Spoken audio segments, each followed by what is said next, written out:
The best part about pizza is when you pull apart a slice and the cheese stretches across from it. So have you ever wondered why this happens? A molecule of cheese. Making up this molecule is the casein strands. These strands hold the fat and serum inside of the cheese, and it makes up the structure of it.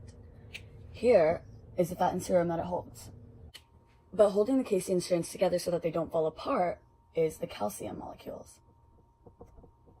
The calcium acts as a glue for the cheese, so the more calcium molecules there are between each strand, the stronger the hold will be, and then the less, the weaker the hold will be. When heat is added to a molecule of cheese, or to cheese, the bonds start to break and then reform. This is because the bonds now have more energy. These are the casein strands. These are the casein strands that are sliding past one another, and then also moving in between them are the calcium molecules. Trapped inside of it is the fat and serum, but the main factor that makes cheese stretch when it's heated is the calcium that acts as a glue holding it together, and then the casein strands that are moving in between it. So far, we've looked at two factors that determines how cheese stretches.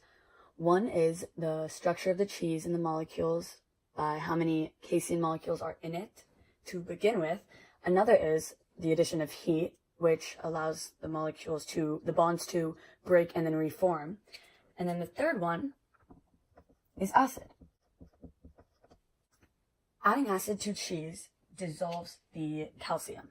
Therefore, we are left with less calcium molecules in between each casein strand, loosening the bond and allowing it to stretch further. The thing about adding acid is that the casein strands do not change. They will stay the same, while the acid will only dissolve the calcium molecules in between. So if a cheese has very low acidity, then there will be the maximum amount of casein molecules, restricting the stretch of the cheese because it's holding it together so firmly. But if you increase the acidity a lot, then there will be very few calcium molecules holding it together because they would have all been dissolved.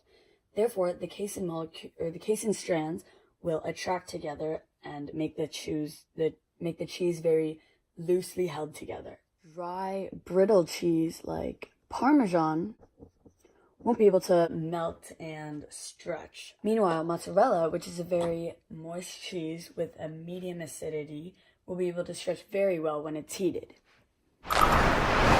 So this should explain why the cheese on that delicious pizza of yours straight out the oven stretches so much.